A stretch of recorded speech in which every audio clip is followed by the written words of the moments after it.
우리가 잘 아는 이야기입니다. 하나님의 영광, 하나님의 신비의 말씀이죠. 예수님께서 세 명의 제자들을 데리고 높은 산으로 올라가셨습니다. 그곳에서 믿지 못할 놀라운 광경이 펼쳐집니다. 하늘빛이 내린 것처럼 예수님의 얼굴은 해같이 빛나셨고 그 곁에 이스라엘의 군관을 세운 두 사람 모세와 엘리야와 함께 서로 대화를 하는 장면이 펼쳐집니다. 그 모습을 본 세 제자는 그 광경에 압도되어 엎드려 얼굴조차 들지 못하였고 그 모습을 본 베드로는 예수님과 모세와 엘리야를 위하여 거찰 세 곳에 초막을 세우겠다고 말을 합니다. 하지만 그의 말은 하늘에서 들려온 소리에 압도당해버리죠. 이는 내 사랑하는 아들이요 내 기뻐하는 자니 너희는 그의 말을 들으라. 놀라운 사건입니다. 하나님의 신비를 경험하는 장면입니다. 이 모든 것이 우리가 변화산이라고 말하는 곳에서 일어난 일들입니다. 이 이야기는 성경에서 매우 중요하게 다루고 있습니다.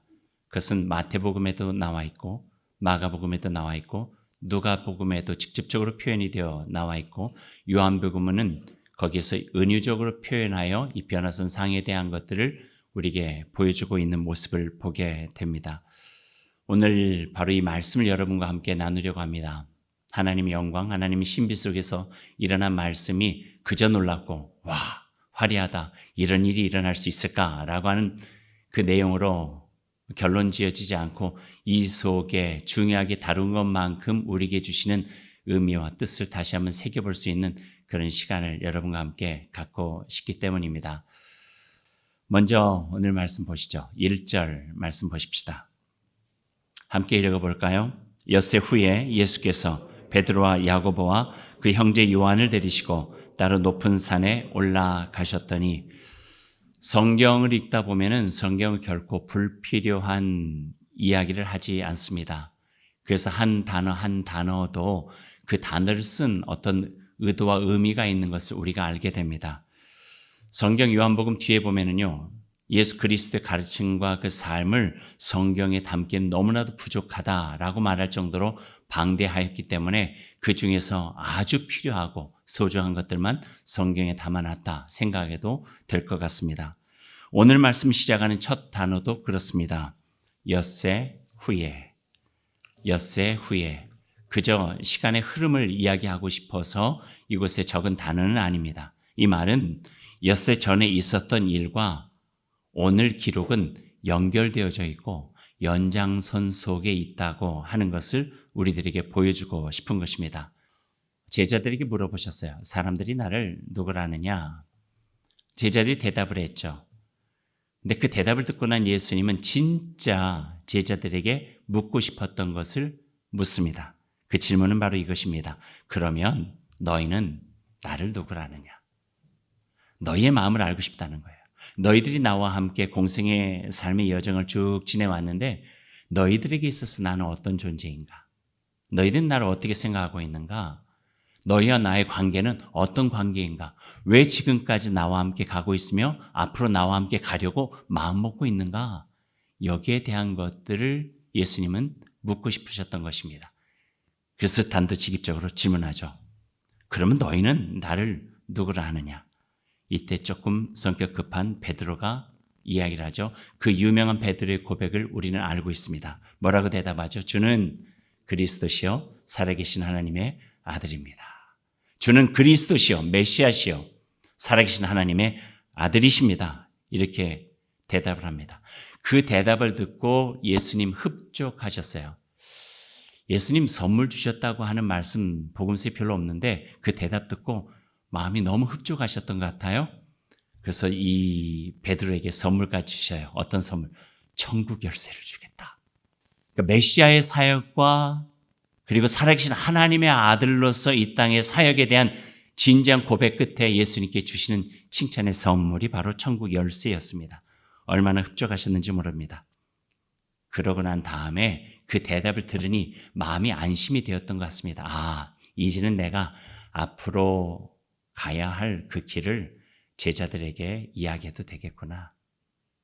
준비가 된 것 같다, 때가 된 것 같다 하는 마음을 가지고 예수님께서 이전에 숨겨오셨고 말씀하지 않으셨던 내용을 드디어 드러내시고 제자들에게 말씀해 주십니다. 그것이 바로 16장 21절 말씀입니다.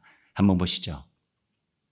이때로부터, 이 중요한 단어입니다. 이때로부터, 그 고백을 듣고 난 이때로부터 그들 속에 나와 어떤 관계가 맺었는지를 바로 알게 된 그때부터 예수 그리스도께서 자기가 예루살렘에 올라가 장로들과 대제사장들과 서기관들에게 많은 고난을 받고 죽임을 당하게 되고 제3일에 살아나야 할 것을 제자들에게 비로소도 중요한 단어입니다. 비로소 나타내시니, 그 전까지는 제자들에게 아직은 때가 아니다 생각했던 것 같습니다. 비로소 이제는 내가 갈 길을 밝혀도 되겠구나. 하나님께서 이 메시아 그리스도에게 주어진, 나에게 주어진 이 길을 이제 제자들에게 함께 이야기해도 되겠구나. 이런 마음을 갖게 된 것입니다. 그리고 그 길을 밝혀주시죠. 세 단어로 이야기합니다. 고난, 죽임, 부활. 예수님은 십자가를 향한 길을 가시기로 마음먹으시고 이 길에 대해서 또렷하게 제자들에게 밝혀주신 것입니다. 어떤 의미인가요? 나의 때가 되었다. 이제는 나는 이제 예루살렘으로 올라가 나에게 주어진 길을 갈 것이다. 나는 고난을 받고 죽임을 당하게 될 것이다. 하지만 나는 죽임 그 자체에 머물지 않고 사흘 만에 다시 살아날 것이다. 믿지 못할 이야기를 제자들에게 하신 거예요. 받아들이기 쉽지 않은 힘든 이야기를 제자들에게 해주신 것입니다. 고난과 죽음과 부활에 대한 이야기예요. 그러나 예수님께서 가시겠다고 하신 길을 제자들이 받아들이기는 쉽지 않았던 것 같습니다. 생각해 보면은요, 우리 입술의 고백과 우리 마음의 준비와는 거리감이 조금 있는 것 같아요. 주는 메시아이십니다 라고 했는데 메시아에 대한 베드로의 이해와 제자들의 마음과 예수님께서 가지고 계시던 메시아적 사역에 대해서는 거리감이 있었던 것 같아요. 살아계신 하나님의 아들입니다 라고 할 때는 영광과 존귀를 받으실 수 있는 그 이름으로 이야기하고 있는 것 같지만, 예수님은 살아계신 하나님의 아들이기에 저 하늘 보좌 버리고 이 땅에 와서 이제 묵묵히 예루살렘으로 향하여 십자가의 길을 감당하겠다고 하는 말씀을 제자들에게 들려주시게 된 것이죠. 으뜸 제자라고 불리었던 베드로는 더더욱 받아들이기 힘들었던 것 같습니다. 22절 말씀을 보니까요, 베드로가 만류하는데요, 말씀이 아주 구체적이에요. 베드로가 예수를 붙들고 항변하여 이르되, 여기서 항변이라고 하는 단어를 썼는데요, 항변이라고 하는 단어의 원래적인 의미를 보면은 어른이요, 잘못하고 있는 아이를 꾸짖을 때 쓰는 말이에요. 그러니까 베드로가 갑자기 예수님을 아이 꾸짖듯이 꾸짖고 있는 거예요. 만류하고 있는 거예요. 어떤 말이에요? 아니, 지금 예수님 무슨 말을 그렇게 하고 계세요? 메시아인데, 그리스도인데 고난이라고요? 말도 안 됩니다. 당신이 메시아인데, 당신이 하나님의 아들인데 왜 고난받고 죽음을 당해야 됩니까? 이 이야기를 지금 항변하고 있는 거예요. 말도 안 된다고. 이해가 돼요. 왜냐하면 베드로와 그 제자들은 지금까지 예수님 곁에서 보고 있었던, 경험했던 것은요, 고난과는 전혀 달랐어요. 죽임과도요, 전혀 달랐어요. 거칠어진 풍랑을 잠재우시는 분, 예수님. 귀신을 내쫓아내시는 분, 예수님. 죽은 자를 살리기까지 하신 분, 예수님. 오병이어 물고기하고 떡 몇 조각 가지고 5,000명 이상을 먹이셨던 분, 기적을 베푸신 분, 하려고만 마음 먹으면 못하실 일이 없는 능력의 주님이 내 곁에 계셨는데, 그분과 함께 예루살렘으로 들어가는데 왕의 권세를 가지고 예루살렘에서 당당하게 서실 것인데 고난을 받고 죽게 되신다고요? 말도 안 돼요. 가당치도 않은 말 하지 마십시오. 베드로가 마치 애들 꾸짖듯이 꾸짖고 있다 하는 말씀이에요. 베드로의 그 항변 듣자마자 예수님 가슴에 감정이 몰려오신 것 같아요. 그래서 더 강하게 반응하면서 이렇게 이야기합니다. 사탄아, 내 뒤로 물러가라. 베드로가 사탄인가요? 아니에요. 베드로에게 사탄의 권세가 그 얘기를 압도해가지고 자기도 모르는 말을 하게 한 거예요. 그러면서 예수님께서 어떻게 이야기하시냐 하시나요? 너는 지금 나를 넘어지게 하는 자로다. 메시아가 가는 길, 살아계신 하나님의 아들이 가야 되는 그 길을 가로막고 서 있는 이가 바로 너다. 이야기를 하시며 네가 하나님의 일을 생각하지 아니하고 도리어 사람의 일만 생각하고 있구나. 아주 대차게 베드로를 꾸짖습니다. 그런 연후에 예수님께서 하신 말씀이 24절부터예요. 누구든지 나를 따라오려거든 자기를 부인하고 자기 십자가를 지고 나를 따를 것이니라.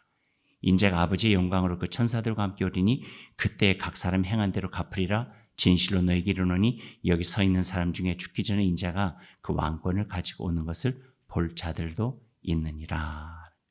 예수님을 잘 믿는데 우리의 목적은 예수 믿고 일이 잘 되는 거겠죠.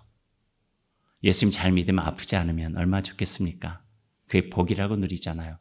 근데 잘 믿어도 예기치 않은 일도 생겨요.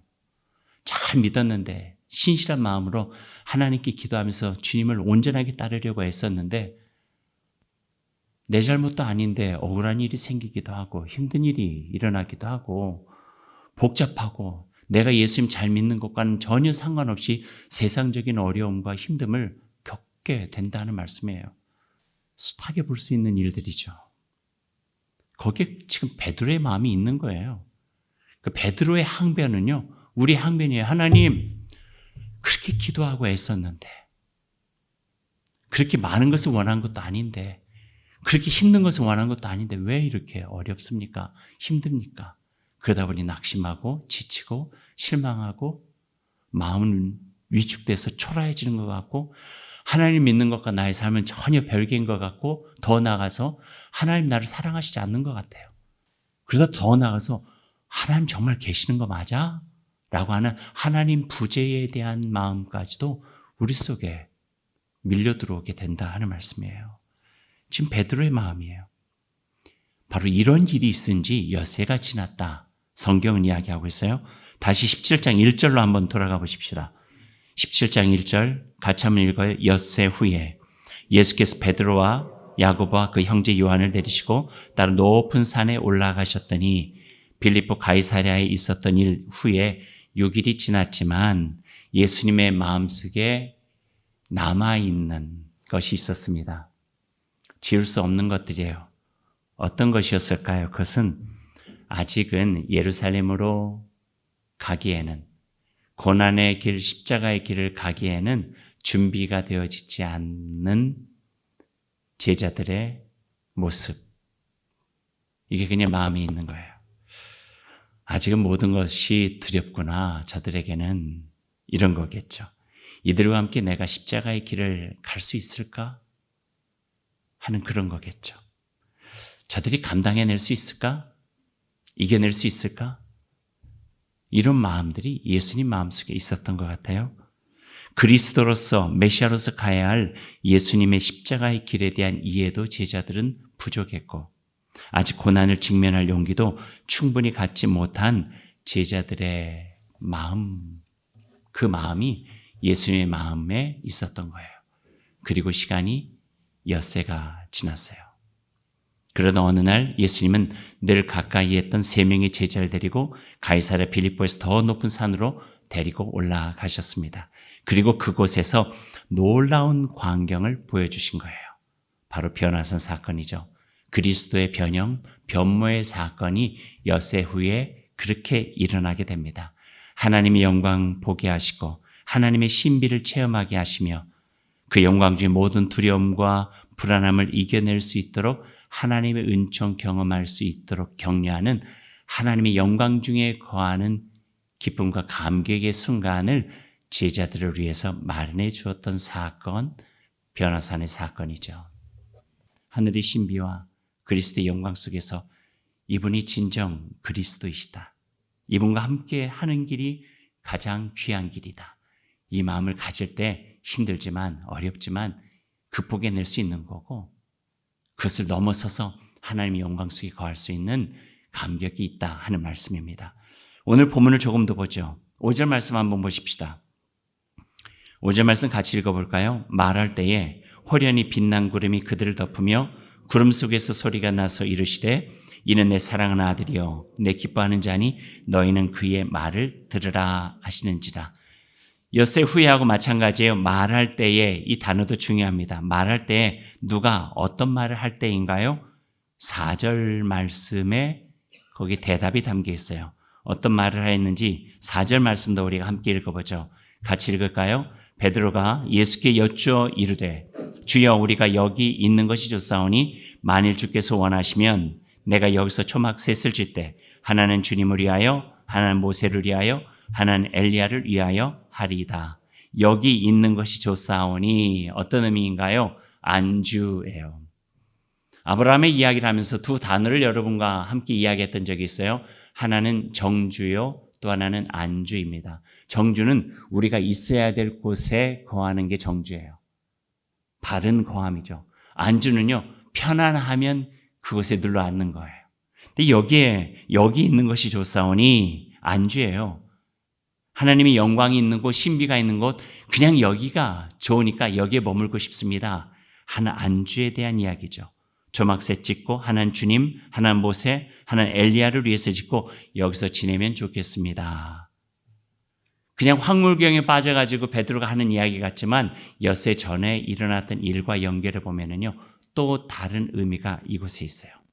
6일 전 가이사랴 빌립보에서 베드로가 주님과 어떤 대화를 나누었나요? 고난의 길 꼭 가야 되나요? 이 이야기죠. 꼭 죽임 당하셔야 돼요? 힘들고 어려운데 꼭 그 길 가야만 되시겠어요? 예수님을 항변함에 막아섰던 베드로. 여기가 좋사오니 우리 산 위에 있죠? 여기 좋은데요. 아래 내려가지 마십시다. 왜 예루살렘 가야 돼요? 여기 있는 게 좋은데요. 여기에 대한 이야기가 베드로를 통해서 들려지게 되는 거죠. 그런데 성경을 보세요. 5절 말씀 다시 한번 제가 읽어드릴게요. 말할 때에 어떤 의미인가요? 그 말이 채 끝나기도 전에 베드로가 그 말, 초막새 짓자고 하는 말 하고 있을 때 호련히 빛난 구름이 그들을 덮으면서 구름 속에서 소리가 나서 이르시되 이는 내 사랑하는 아들이요 내 기뻐하는 자니 너희는 그의 말을 들으라 하신지라. 하늘이 땅의 소리를 막아버립니다. 하나님이 베드로의 입을 막아버린 거예요. 그리고 하늘의 말씀을 들려주십니다. 이는 내 사랑하는 아들이요 내 기뻐하는 자니 뭐라고 하십니까? 그의 말을 들으라 하는 거예요. 그의 말을 들으라. 고난을 통해 영광이 들어가는 게 맞다는 거예요.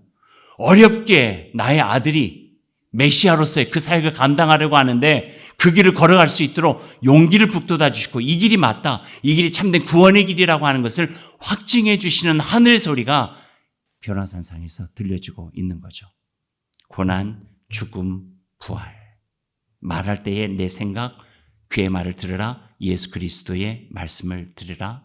내 말과 생각이 아닌 하나님의 뜻 가운데 우리의 삶을 살아가라 하는 말씀입니다. 시간이 한참 지났어요. 시간이 수십 년 지난 것 같아요. 베드로에게 변화산 사건은 잊을 수 없는 사건이었던 것 같아요. 그래서 베드로 전서와 후서를 보면은 변화산 사건에 대해서 기억하며 이야기하고 있는 내용이 있습니다. 그 내용이 바로 오늘 함께 읽어야 할 말씀으로 제시하고 있는 베드로서 1장 17절에서 21절까지의 말씀이에요. 제가 읽어드릴게요. 지극히 큰 영광 중에 이런 소리가 그에게 나기를 이는 내 사랑하는 아들이요 내 기뻐하는 자라 하실 때에 그가 하나님 아버지께 존귀의 영광을 받으셨느니라. 이 소리는 우리가 그와 함께 거룩한 산에 있을 때에 하늘로부터 난 것을 들은 것이다.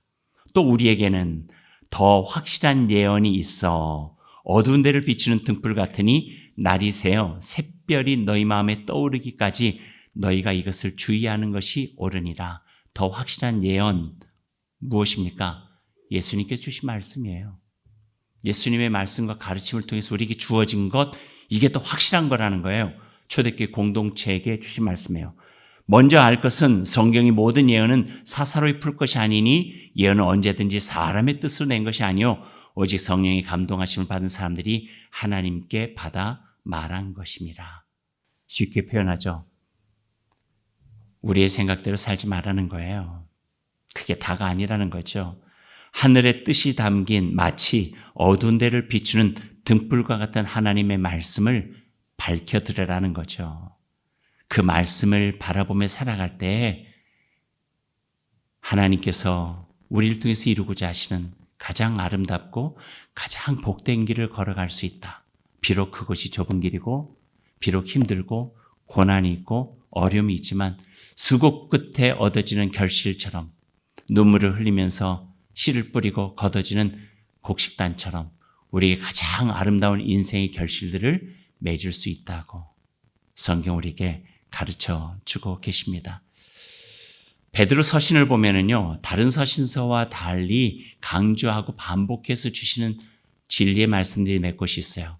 거기는 베드로의 이 변화산상의 경험들 그리고 자기의 삶의 여정이 잘 배어져 있는 것 같은데요. 이런 거예요. 신앙은 고난을 통해서 검증되어진다. 신앙은 고난을 통해서 검증된다. 좋은 친구는 힘들어 봐야 제대로 알 수 있어. 마찬가지겠죠. 또 한 가지는 그리스도를 믿음으로 고난을 받게 된다면, 그런 기회가 온다면 힘들지만 기쁘게 여겨라. 즐겁게 여겨라. 왜냐하면 이를 통해서 내 안에 비교할 수 없는 하나님의 영광이 드러나게 되고 부활하신 주님 곁에 서는 그 기쁨과 은총을 누릴 수 있게 되기 때문이다. 이 말씀도 우리에게 들려주고 계세요. 여기에 영적 메시지가 담겨져 있습니다. 수고 없이 얻을 수 있는 기쁨이 없다고 하는 것, 좋은 열매는 땀과 정성이 필요하다는 것, 또 한 가지 진리의 교훈, 우리의 인생은 보이는 게 다가 아니라는 거예요. 힘든 것은 그저 힘든 게 아니래요. 가치 있는 거라면 그 힘든 끝에 얻을 수 있는 기쁨과 보람과 결실은 그 어떤 것과도 비교할 수 없다 하는 거죠. 그러니까 힘드냐 힘들지 않냐 이걸 가지고, 어렵냐 어렵지 않냐 이걸 가지고 평가하지 말고 이 길 끝에 무엇이 기다리고 있는가, 이 길 끝에 우리가 얻을 수 있는 것은 무엇인가를 바라보고 지금 그 길을 선택하라고 하는 말씀을 우리에게 들려주고 계십니다. 하나님 안에서 그리스도의 영광을 맛본 은총과 기쁨으로 믿음의 길을 걸어가야 되는 것이겠죠. 설교가 길어지니까 애들까지 들어와서 빨리 끝내라고 지금 이야기를 계속하는 것 같습니다. 마무리합니다. 6절과 7절 말씀에 예수님께서 오늘 변화산 사건을 통해서 우리에게 들려주신 교훈이 담겨져 있어요. 제가 한번 6절, 7절 읽어드리죠. 제자들이 듣고 엎드려 심히 두려워하니, 그 길을 가는 것에 대한 두려움, 황홀경에 감당할 수 없는 하나님의 신비 속에 갖게 되는 두려움, 그 두려움이 있을 때 신비가 거쳐지고 영광이 거쳐지고 난 다음에 예수님께서 그들에게 다가가세요. 그리고 그들에게 손을 대시면서 이렇게 말씀해 주세요. 일어나라. 두려워하지 말라. 좁은 길 가는 것을 두려워하지 말라. 기쁨과 보람과 결실을 맺을 수 있을 것이다. 믿음의 주여 우리를 온전하게 하시는 예수 그리스도 바라보며 걸어가라. 그런 그 십자가 끝에서 우리에게 주신 참된 구원의 기쁨을 누릴 수 있게 될 것이다. 견뎌내라, 버텨라, 꺾이지 마라. 그 길 끝에서 하나님께서 우리에게 준비하고 계시는 아름다운 결실들을 얻게 될 것이다. 이게 오늘 우리에게 주시는 불변의 진리의 말씀입니다. 이 말씀 여러분 마음에 새기고 일어나 두려움을 이겨내고 하나님께서 허락해 주시는 그 소중한 길로 한 걸음 한 걸음 함께 걸어갈 수 있기를 소망합니다.